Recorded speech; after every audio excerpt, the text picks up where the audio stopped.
감사합니다. 자, 오늘 사도행전 강의 두 번째 시간, 행하시며 라는 제목으로 말씀 나누겠습니다.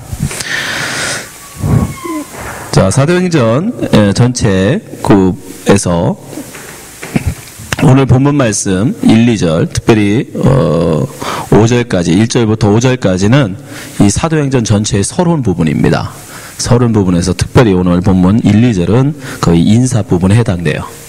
예. 이 사도행전 역시 다른 일반 서신들과처럼 인사로 시작합니다. 누가 누구에게 이 편지를 쓴다라는 내용으로 편지를 시작하죠. 이게 그 당시에 일반적인 편지 형식이었어요. 자, 1, 2절 한번 보여주세요.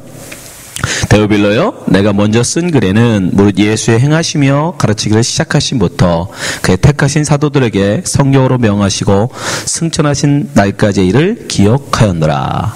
여기에 보면 일단 누가, 그러니까 내 이름이 써 있잖아요. 보통은 그 바울의 서신서들을 보면, 그죠? 하나님의 부르심 받은 바울은 누구누구에게 편지하노라 이렇게 보통은 쓰는데, 사도행전은 그런 말은 없습니다. 누가 썼는지는 없어요. 그런데 받는 사람은 기록을 해놨어요. 그죠? 누구예요? 받는 사람이 데오빌로라고 나와 있어요. 이 데오빌로에게 누가 썼는지를 모릅니다. 그런데 이것이 힌트가 있어요. 그러면 누가복음에 가보면 누가복음 1장 3절 보였어요. 그 모든 일을 근원부터 자세히 미루어 살핀 나도 데오빌로 각하에게 차례대로 써보내는 것이 좋은 줄 알았노니. 여기서도 혹시 수신자가 누구예요? 데오빌로예요. 그리고 여기서도 이름은 밝히지 않습니다. 그냥 나다라고만 해요. 아이라고만 표시합니다. 그렇지만 누가복음은 누가 썼어요? 누가가 썼어요. 그래서 누가복음이에요. 그러니까 누가복음은 누가복음을 써서 데오빌로에게 보냈는데, 사도행전 역시 어떤 누군가가 데오빌로에게 보냈단 말이에요. 그러니까 우리는 사도행전을 누가 썼다? 네, 누가가 썼다라는 걸 짐작할 수 있는 겁니다. 근데 누가복음을 쓴 이유가 이거라고 기록해요. 자, 4절 보여주세요. 이는 각하로, 데오빌로죠? 그 배운 바의 확실함을 알게 하려 함이로라. 이게 누가복음을 쓴 목적이에요. 누가복음. 그러니까 이걸로 유추해 볼 수 있는 건 뭐예요? 데오빌로라는 사람이 배운 바의 확실함을 알게 하려고 누가복음이라는 건 예수님의 생애를 기록한 거잖아요. 그러니까 데오빌로라는 사람이 예수님에 대해서 들은 거예요. 다른 말로 복음을 들은 거예요. 근데 아직 예수님의 삶에 대해서 자세히 몰라요. 그러니까 누가가 저 사람에게 내가 예수의 삶을 자세하게 기록을 해서 보내주어 그 사람으로 예수를 배운 바를 확실하게, 정말 그것이 맞구나, 그 확신을 갖게 해야 되겠다라는 마음을 가지고 누가복음을 썼다라는 거예요. 그리고 이어서 오늘 본문에 유추해 보면 사도행전 역시, 복음서는 예수님의 탄생부터 돌아가실 때까지 기록이잖아요. 그죠? 그러면 사도행전은 예수님이 바로 십자가에 돌아가셨다가 부활하셔 승천하신부터 이어쓴단 말이에요. 그러니까 결국 누가복음과 사도행전은 이 누가라는 사람이 데오빌로에게 예수 그리스도의 나심부터 시작해가지고 어떻게 나중에 부활하신 이후에 제자들이 세워지고 교회가 세워져 나가는지, 그래서 당신에게까지 복음이 증거되어졌는지, 이 모든 것을 자세히 기록하여 그 사람으로 배운 바에 확실하게 거하게 하려고 썼다는 걸 알 수 있어요. 이해되시죠? 네, 그런 목적으로 누가가 데오빌로에게 써서 보낸 거예요. 근데 재밌는 건, 여러분 그 당시에 성경을 하나 쓴다는 건 쉬운 게 아니었어요. 만만한 게 아니었습니다. 일단은 그 양피지라고 하는 가죽으로 만든 일종의 종이 같은, 지금 종이라는 건 굉장히 그 당시에는 없었고요. 그 당시에는 대부분은 가죽에다 썼단 말입니다. 두루마리로 만들어가지고 굉장히 비쌌어요. 굉장히 고가였습니다. 근데 의문이 생기잖아요. 데오빌로라는 한 사람에게 엄청난 고가, 웬만한 성경책 두루마리 하나 정도 살려면 집 3채 값이었대요. 집 3채 값. 그 어마어마한 돈을 들여서 한 개인한테 편지를 쓴다? 그것도 한 권도 아니죠. 누가복음과 사도행전까지 합치면 분량이 굉장합니다. 근데 한 개인한테 그걸 쓰는 건 너무 좀 과장 아닌가? 그래서 많은 사람들이 데오빌로가 그 이름을 보면 데오 플러스 필로스예요. 데우스는 뭐냐면 하나님이라는 뜻입니다. 필로스는 우정, 친구라는 뜻이에요. 그러니까 이걸 두 개를 합쳐보면 무슨 뜻이 돼요? 하나님의 친구 또는 하나님이 사랑하시는 자가 돼요. 그래서 데오빌로는 한 개인이 아닐 거다. 설마 누가라는 사람이 제자가 한 개인 바라보고 이걸 썼겠냐. 복음서의 사도행전까지. 그건 너무 좀 심하다. 그러니까 이건 한 개인이 아니고 예수 믿는 하나님의 사랑을 받는 어떤 무리, 그룹, 그들을 위해서 쓴 거다. 그들을 불러 애칭으로 데오빌로라고 썼다라고 주장하는 사람들이 있어요. 그런데 그런 주장에 반박이 되는 근거가 뭐냐면 누가가 데오빌로를 뭐라고 불렀어요? 각하라고 불렀다라는 거예요. 문제는 각하. 여러분 다른 복음서들을 읽어보면 아니면 그 바울 서신들을 읽어보면 교회를 일컬어 다른 말로 쓰는 경우가 있어요. 근데 대부분 뭐라고 불러요? 형제들이라고 불러요. 형제들. 그죠? 형제들, 뭐 자매들 이렇게는 불러도 각하 이런 호칭을 쓰진 않는단 말입니다. 특히 각하라는 호칭은 굉장히 고위층의 사람들한테만 쓸 수 있는 호칭이었어요. 적어도 유대의 총독 이상급 총독이나 그 위에 분부 왕들이라든가 이런 사람들한테나 붙이는 호칭이지 아무한테나 붙일 수 있는 호칭이 아니에요. 내가 존경한다고 그냥 아무한테나 각하할 수 있는 호칭이 아니란 말이에요. 근데 누가가 굳이 많은 호칭 중에 뭐라고 하냐면 데오빌로 각하라고 호칭을 한단 말이에요. 그러니까 어쩌면 굉장히 많은 돈이 들고 굉장히 큰 일이었음에도 불구하고 지금 데오빌로라는 사람이 어쩌면 누가 볼 때 굉장히 영향력 있는 사람, 이 사람이 지금 예수를 이제 알게 됐는데 이 사람이 완전히 예수를 믿게 되면 굉장히 많은 사람들한테 영향력을 행할 수 있는 사람이었기 때문에 이 사람에게 예수님에 대한 이야기를 복음서를 써서 자세히 써서 보내는 것이 필요하다고 생각했는지 몰라요. 저는 그렇다고 봐요. 그러니까 데오빌로는 어떤 굉장히 일반 보통 사람이 아니고 굉장히 유력한 어떤 왕족일 수도 있고, 그죠? 굉장히 영향력 있던 사람이었던 것 같아. 그래서 누가가 이런 엄청난 수고를 마다하지 않았던 것 같아. 왜? 그 사람이 예수 믿게 되면 그로 말미암아 많은 사람들에게 영향력을 행할 수 있었기 때문에 누가가 데오빌로 그 사람을 위해서 이 복음서와 사도행전을 써서 기록한 것 같습니다. 근데 그 누가의 생각은 정확하게 맞았죠. 생각해 보세요. 데오빌로라는 사람이 한 개인이라면 이 누가복음이나 사도행전은 단지 한 사람에게 보낸 편지에 불과한 거예요. 그죠? 한 사람에게 보낸 편지에 불과하단 말입니다.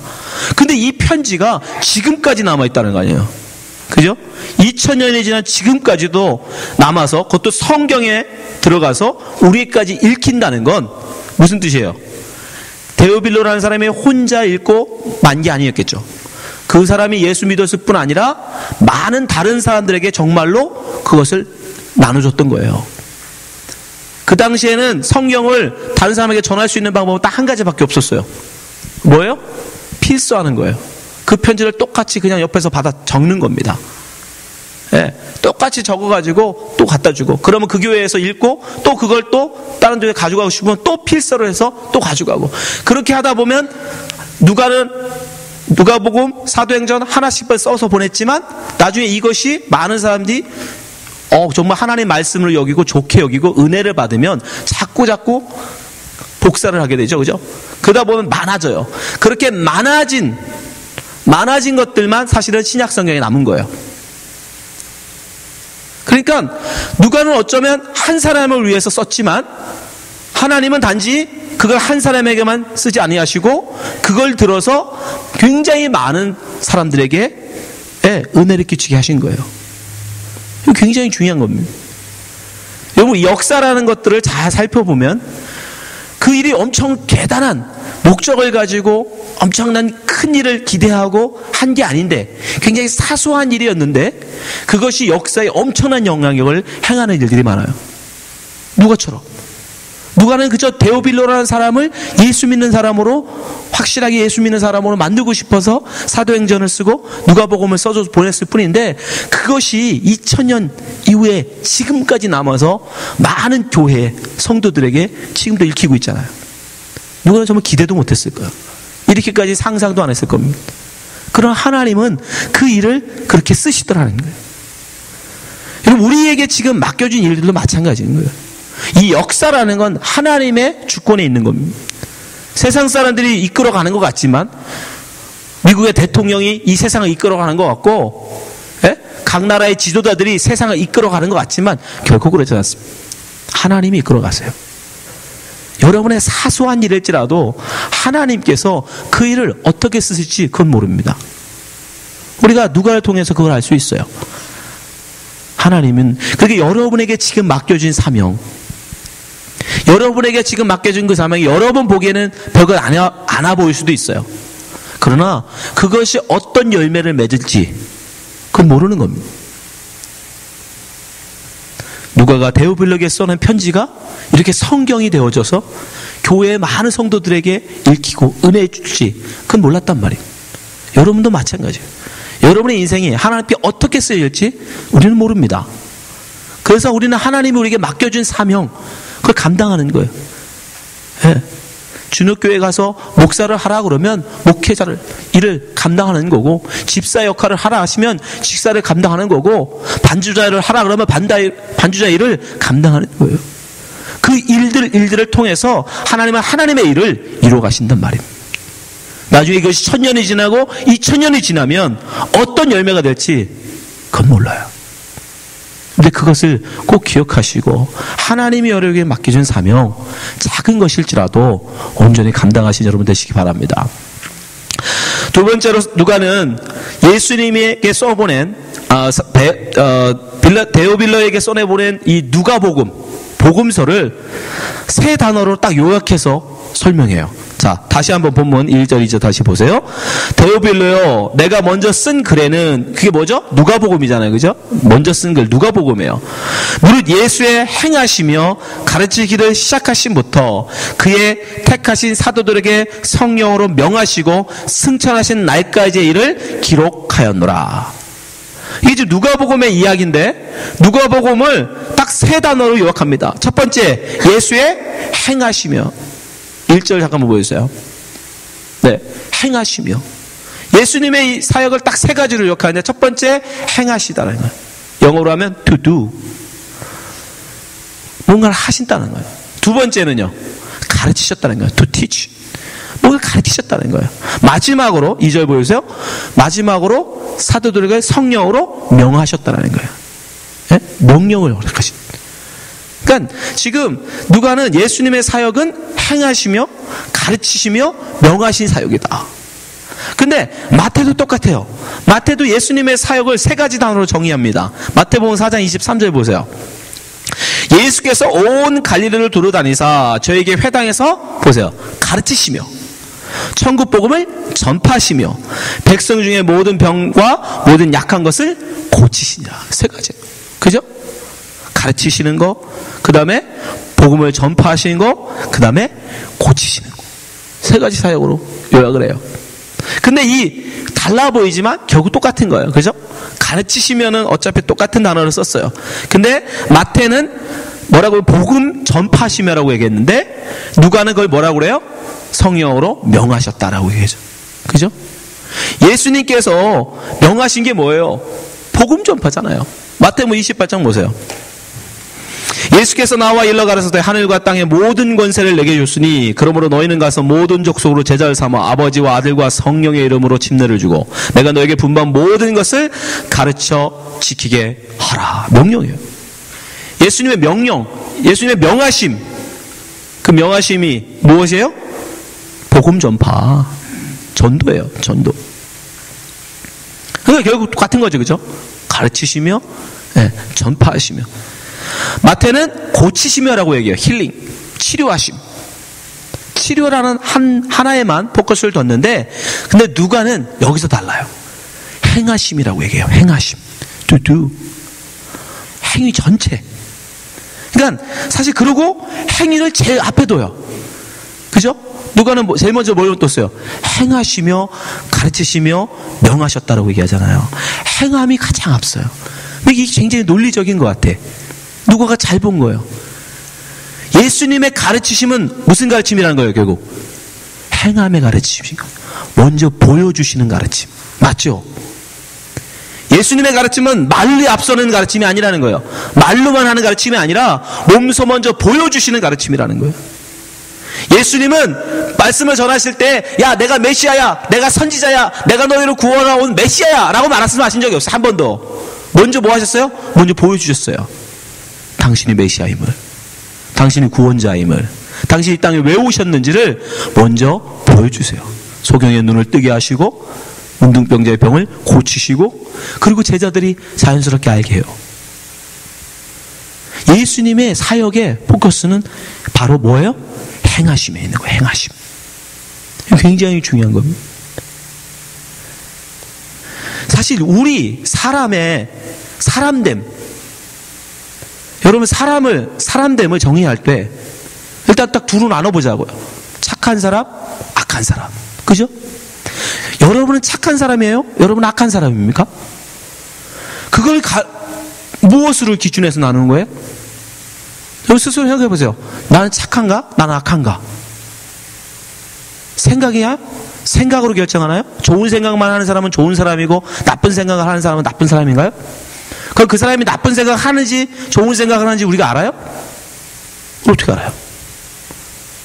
결국 우리가 다른 사람됨, 그 사람이 어떤 사람인가, 좋은 사람인가, 나쁜 사람인가, 그걸 알아보는 유일한 방법은 그의 삶을 보는 것밖에 없어요. 뭘 행하는가, 어떻게 살아가는가. 우리가 크리스찬이냐, 내가 예수 믿는 사람인가, 믿지 않는 사람인가, 역시 마찬가지라는 거예요. 나 예수 믿는 사람입니다. 아무리 여러분이 말로 할지라도 여러분의 삶 가운데 여러분의 행위가, 믿는 행위가 없다면 그게 어떻게 예수 믿는 사람인 거예요? 마치 나쁜 짓을 하고 다 다니면서 나는 착한 사람이에요 라고 말하는 거랑 똑같은 거 아니에요? 말은 나는 착한 사람이래, 나는 선한 사람입니다, 나는 착한 사람입니다 라고 말은 하지만 진짜로는 나쁜 짓을 하고 다녀, 나쁜 행위 하고 다녀. 그럼 우리는 그 사람 뭐라고 판단해요? 그 말이 아니라 그 행위로 그 사람은 악한 사람이라고 판단하죠. 마찬가지입니다. 예수를 믿는다고 말은 하는데 믿음 삶이 없어. 믿는 자로서의 삶이 없어요. 행함이 없어요. 그러면 그걸 어떻게 우리가 믿는 사람이 여겨질 수 있어요? 그래서 예수님은 가르치실 때 행함으로 가르치셨다는 거예요. 행함으로 가르쳐서 제자들을 세우셨어요. 그리고 그 제자들이 당신을 똑같이 따라서 복음을 전하는 자로 만드셨어요. 잘 본 거예요. 누가가 아주 정확하게 본 겁니다. 누가 그래서 예수님의 직접적 행하심에 포커스를 둬서 친히 하셨다라는 걸 강조해요. 누가복음 4장 14절 보세요. 예수께서 성령의 권능으로 갈릴리에 돌아가시니 그 소문이 사방에 퍼졌고, 15절, 친히 그 여러 회당에서 가르치심에 무사람에게 칭송을 받으시더라. 직접 가르치신, 행하심, 보여주심. 여러분은 어떻습니까? 여러분 예수 믿는다는 말씀하고 고백하고 여러분 이 자리에 계신 줄 압니다. 여러분 정말 행하시며 사람들에게 예수 믿는 사람으로서의 보여주는 삶을 살고 계십니까? 야고보가 우리가 분명히 얘기하잖아요. 야고보 2장 17절, 이와 같이 행함이 없는 믿음은 그 자체가 죽은 것이라. 바로 그 말이에요. 왜 야고보가 이 말을 해요? 예수님이 그러한 삶을 사셨기 때문에. 예수님의 삶이 먼저 행하시며 가르치시는 사역이었기 때문에 그 제자였던 야고보가, 바울이 얘기하는 거예요. 베드로가, 너희들이 삶이 없으면서 어떻게 믿음이 있는 사람이라고 얘기할 수 있느냐?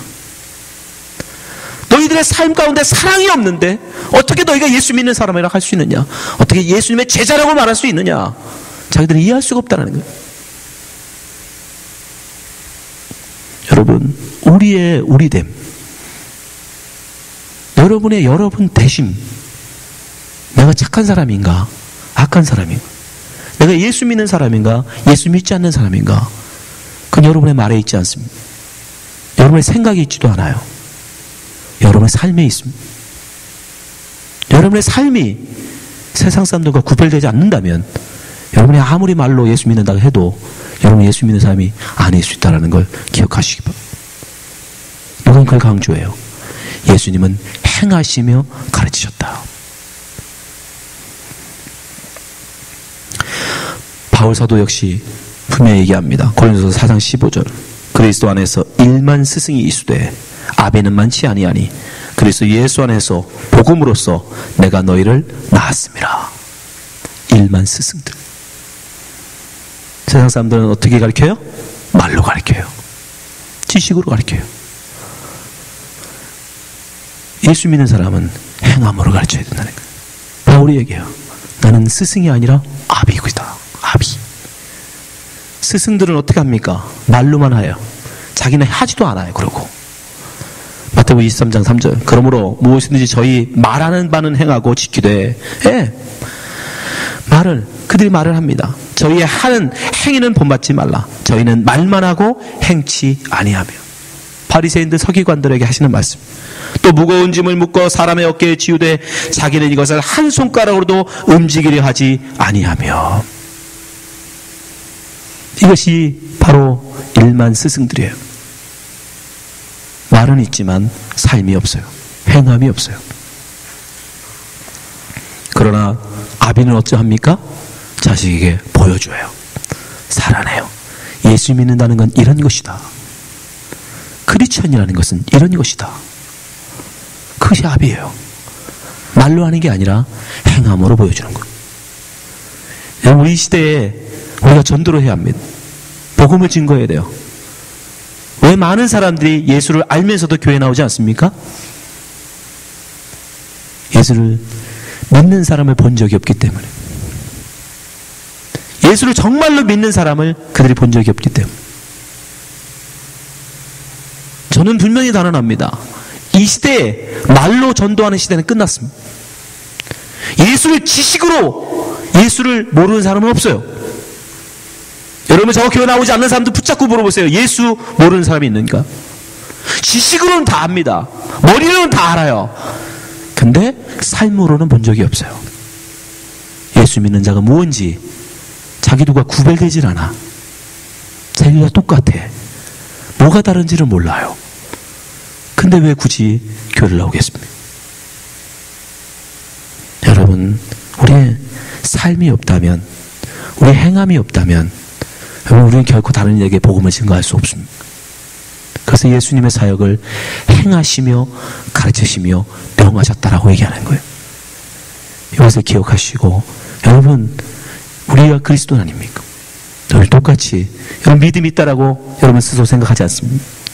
그렇다면 그 믿음의 삶을 사십시오. 행하십시오. 보여주십시오. 그게 곧 전도입니다. 그게 우리 그리스도인다는 삶이에요.